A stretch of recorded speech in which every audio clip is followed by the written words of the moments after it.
굉장히 많이 착각해요. 안 빠지는 걸 관심 있게 봐요. 그건 의미 없다니까요. 저희가 주식 투자하는데 안 빠지는 걸 골라서 삽니까? 오르는 걸 골라서 사지? 그러니까 답이 안 나오고 나중에 뭐 너 때문에 못 샀느니 그런 얘기가 나와. 너 때문에 샀느니 뭐 이런 거.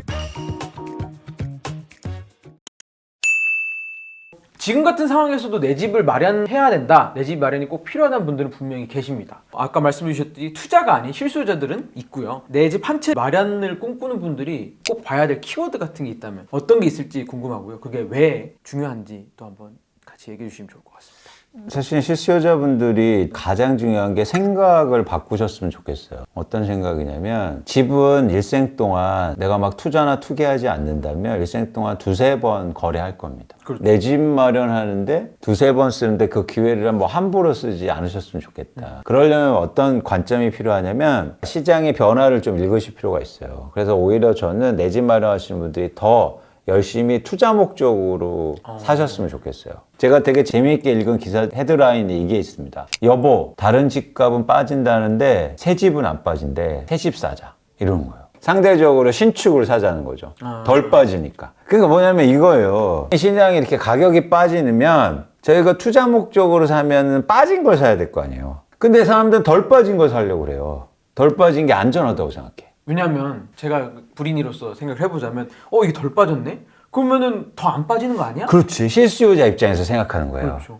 실수요자 입장에서는 더 안 빠지는 게 중요하죠. 내가 이걸 이득을 볼 거는 둘째 문제고 더 손해 안 보고 싶은 게 크죠. 그러니까 근데 제가 말씀드렸잖아요. 투자로 보면 어떻게 뭐가 중요합니까? 안 빠지는 게 중요해요? 아니면 오르는 게 중요해요? 오르는 게 중요하죠. 그렇죠. 내가 주식 사놨는데 안 빠져서 나 좋아. 이런 사람이 어디 있어요? 올라야 좋지. 무조건. 그렇죠. 이건 앵글이 완전 다른 거예요. 내 집을 살 때는 안 빠진 게 안전하고 좋은 거라고 생각하지만 투자 목적으로 사면 올라야 좋죠. 올라야죠. 그게 투자의 목적인데요. 그래서 내 집 마련할 때도 투자의 시각으로 보셨으면 좋겠다. 올라야 된다. 오르는 집을 사시라. 그러려면 어떻게 됩니까? 가격이 빠진 걸 사고 그리고 오를 만한 걸 사고 새 집보다도 가격이 오를 만한 걸 사야 되죠. 관점의 전환이 저는 가장 필요하다고 봐요. 근데 우리는 이거 착각하기 쉬워요. 굉장히 많이 착각해요. 아까 말씀하신 핵심이에요. 뭐냐면 안 빠지는 걸 관심 있게 봐요. 그건 의미 없다니까요. 저희가 주식 투자하는데 안 빠지는 걸 골라서 삽니까? 오르는 걸 골라서 사지? 오를 만한 거. 그죠? 물론 그게 틀릴 수는 있어요. 그러니까 그 예측이 어렵잖아요. 그러니까 노력하는 거죠. 그러면 공부해야죠. 네. 그러니까 이거 브릿지도 보고 이런 거 아닙니까? 그렇죠. 네. 왜 봐요, 그거 쉬우면. 공부도 하고 고민도 하시고. 고민도 하고. 이건 근데 돈 드는 일도 아니지 않습니까? 생각을 바꾸는 게. 관점을 바꾸는 게. 돈 드는 일이요? 근데 사실 또 제일 어려운 일이기도 하잖아요. 관점을 바꾼다는 게. 왜냐면 저도 부동산 기자를 지금 거의 2년 가까이 하고 있지만 왜 안 떨어질 집을 찾냐고 먼저 그 생각 들어요. 안전하고 싶으니까. 안 떨어지면 좋겠어요. 되게 기본적인 질문인 것 같은데 하나 여쭤보고 싶은 게 좀 앞에서도 얘기를 해주시긴 했지만 이 금리 변동에 따라서 왜 시장 가격이 변하는지를 사람들이 여전히 헷갈려 하시는 분들이 있는 것 같아요. 집값이라는 게 수요와 공급으로 이루어져 있는데 금리가 수요와 공급에 영향을 미치겠죠. 그래서 금리가 인하되면 어떤 효과가 있냐면 수요가 증가할 수 있겠죠. 네. 그죠? 대출을 막 하면서. 그 다음에 대출 받아서 집 사놓은 사람들은 금리가 인하됐으니까 너 급하게 팔 이유가 없으니까 매물은 줄고 그죠? 그렇죠. 매물은 줄고 수요가 증가하니까 집값이 크게 오를 수 있습니다. 반대로 금리가 인상되면요. 그러면 수요가 줄잖아요. 그렇죠. 이자를 많이 내니까. 반대로 내가 대출 받아서 집을 많이 갖고 있는 사람들은 금리가 올랐으니까 팔고 싶어 하겠죠. 그렇죠. 그럼 매물이 증가하고 수요는 감소하니까 집값이 빠지겠죠. 이게 아주 간편하고 단편적인 논리인데 현실은 이렇게 안 될 가능성도 분명히 존재한다. 그런데 그건 어디가 기준이냐면 저는요. 현재의 가격이라고 봐요. 예를 들어서 금리가 인하돼도 현재 가격이 너무 높아서 수요가 더 들어올 수 없다. 그러면 수요가 증가를 안 하는 거잖아요. 그렇죠. 대신 매물은 많이 안 증가하겠죠. 그러니까 집값이 크게 빠지긴 좀 힘들 겁니다. 반대로 금리가 인상되잖아요. 인상되는데 집값이 비싸요. 수준이 높아요. 그러면 살 사람은 줄어들겠죠. 그런데 집을 갖고 있는 사람들은 힘들 거 아니에요. 왜냐면 갚아야 될 이자도 많아진 거니까. 그렇죠. 그러면 수요는 줄고 공급은 증가하니까 집값의 하락폭이 클 수가 있는 겁니다. 지금 집값이 높으면. 근데 저는 이게 한국에 좀 이런 상황이다. 그래서 집값이 낮으면 대출을 조금 받았을 거 아니야. 그렇죠. 그럼 금리가 올라가도록 버틸 거 버틸 아니야. 수 있죠. 근데 그 많은 분들이 집을 샀었던 타이밍이 집값이 막 오르고 많이 올랐을 때 그렇죠. 그때 변동금리로 낮은 금리로 해가지고 땡겨가지고 샀단 말이에요. 대출 이만큼 꼈는데 금리 오르니까 힘들겠네요. 힘들죠. 또 하나 뭐냐면 저는 이제 전세 가격도 한국에선 특별하게 영향을 주고 있다는 건데 이 집을 오래 갖고 있을수록 대출을 안 받았을 가능성이 굉장히 커요. 집을 살 때. 옛날에 샀다면 전세를 끼고 전세를 끼고 샀다. 최근에는 전세 끼고 살아도 대출 받거든요. 그렇죠. 근데 옛날에는 전세 끼고 살아도 대출 받을 필요가 없었죠. 근데 지금 그래서 제가 볼 때 갭 투자한 분들은 심지어 2021년까지도요. 한 번도 이 집을 통해서 대출을 받은 적이 없었을 거예요. 그럴 가능성이 굉장히 커요. 네. 한 10년, 15년 갖고 있었다면. 그리고 심지어 거기에서 돈을 벌었습니다. 이게 독특한 거예요. 뭐냐면 집을 팔지 않았는데 돈을 벌었어요. 어떻게 가능했을까요? 전세가가 오르니까. 그렇죠. 근데 그게 돈 번 게 아닌데 그 돈을 썼단 말이에요. 그렇겠죠. 돈이 자기 돈인 줄 알고. 남으니까.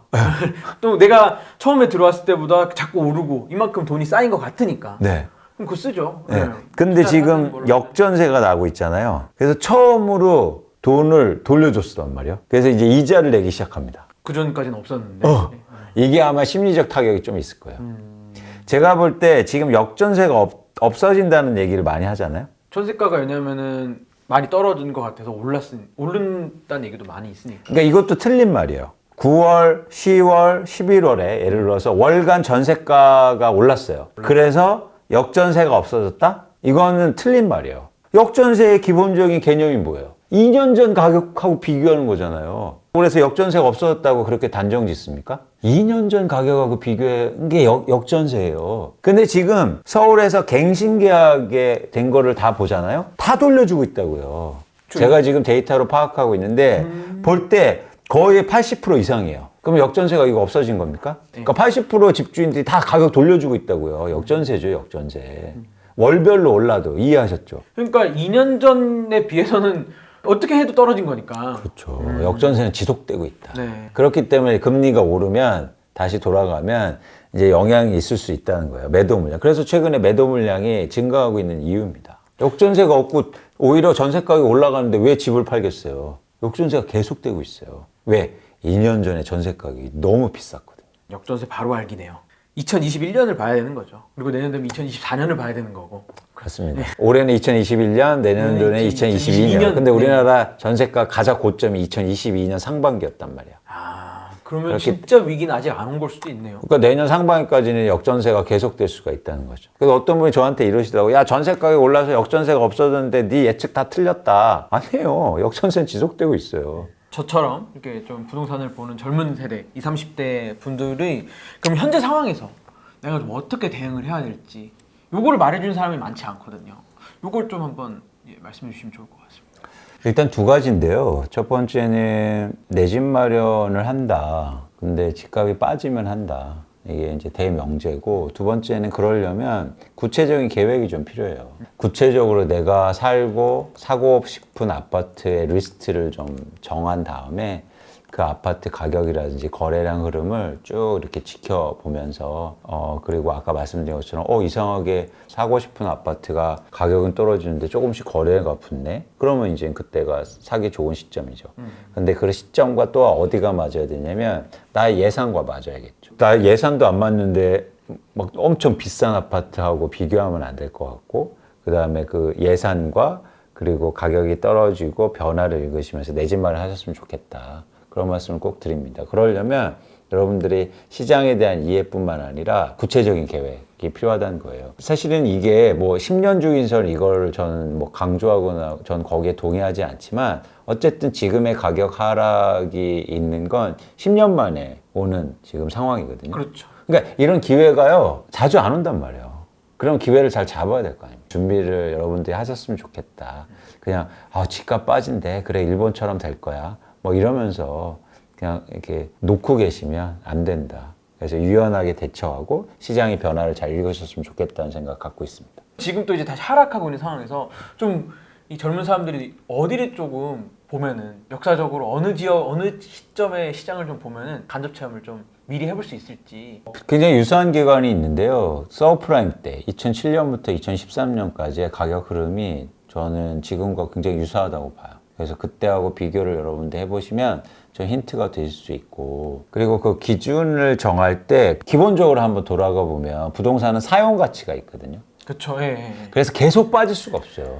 쓸 수 있기 때문에. 그래서 떨어지면 계속 강조하지만 내 집 마련한다. 쉬운 방법은 10개 중에 가장 많이 떨어진 거 사는 겁니다. 아, 아파트 10개를 정해놓고 그 중에서 가장 많이 떨어진 거. 그게 내 집 마련. 근데 내가 지금 여력이 없고 이러면 대출 받아서 사시면 돼요. 그러니까 대출이 빚이 나쁜 게 아니고 대출 받아서 비싼 집을 사는 게 문제인 거예요. 대출 받아서 싼 집을 사거나 오를 집을 사면 뭔 상관이 있습니까? 다 돌려받을 수 있으니까. 그렇죠. 그렇죠? 그러면 내가 그 이자 내는데도 행복할 거 아니에요. 가장 중요한 게 고금리고 대출이고 뭐 이게 아니고 오직 가격이다. 아까도 말씀드렸지만 가격이 막 빠지는데 집에 들어가서 부부가 서로 얘기하는 거예요. 야, 가격 우리가 사고 싶은 거 저렇게 빠졌는데 우리 이제 대출 좀 많이 받으면 살 것 같은데, 근데 딱 거기에다 대고 야, 지금 금리가 7% 8%인데 누가 사 집을, 이렇게 하면 안 된다는 거죠.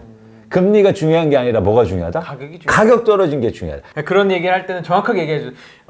여보, 이런 가격대가 있고 이 가격이 되면 우리가 사면 돼. 그치. 이렇게 얘기를 해야 된다 말씀이시죠. 그렇죠, 그렇죠. 그리고 거기다 대고 막 금리 얘기하고 또 막 저출산 얘기하고 막 인구 감소 얘기하면 이러면 답 안 나온다. 그러니까 어떻게 보면 건설적인 토론이 아니네요, 그거는. 그렇죠. 예를 들어서 전혀 딴 얘기를 하는 거예요.